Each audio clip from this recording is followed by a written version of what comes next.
सोचिए, अगर कोई आपसे ये पूछे, क्या तुम हिंदू हो, और आपके हाँ कहते ही आपकी छाती छलनी कर दी जाए।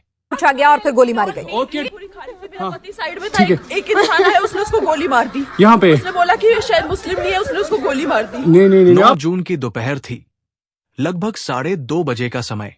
जगह पहलगाम का एक मशहूर टूरिस्ट स्पॉट बैसन, जिसे लोग मिनी स्विट्जरलैंड भी कहते हैं। चारों तरफ हरियाली थी, लोग परिवार के साथ घूम रहे थे, और तभी अचानक फायरिंग शुरू हो गई।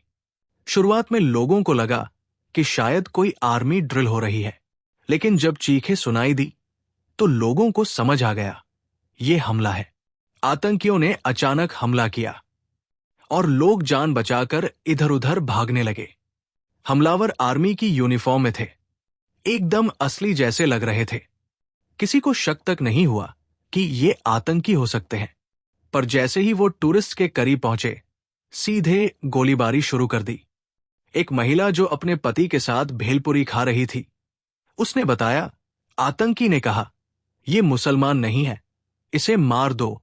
सोचिए, एक आम फैमिली घूमने गई थी और वहां मौत सामने खड़ी थी। अपने आप बोले ना मुझे। यहाँ पर थी, क्या बोलते, भेलपुरी खा रही थी, मेरा पति साइड में था, एक इंसान है, उसने उसको गोली मार दी। यहाँ पे उसने बोला कि ये शायद मुस्लिम नहीं है, उसने उसको गोली मार दी। अभी तक की जानकारी के मुताबिक करीब 27 लोग मारे जा चुके हैं।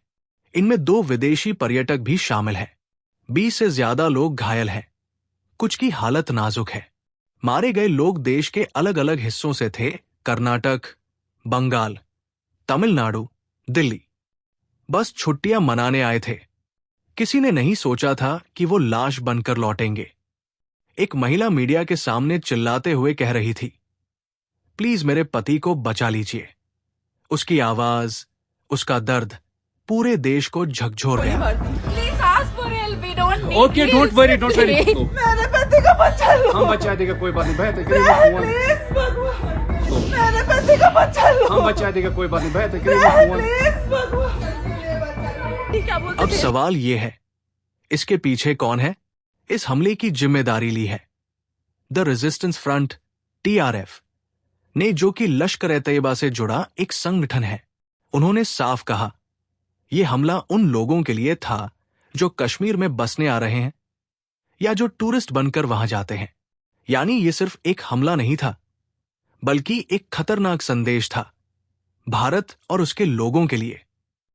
प्रधानमंत्री मोदी ने इस हमले की कड़ी निंदा की और कहा, हम हमलावरों को छोड़ेंगे नहीं, उनका एजेंडा कभी कामयाब नहीं होगा।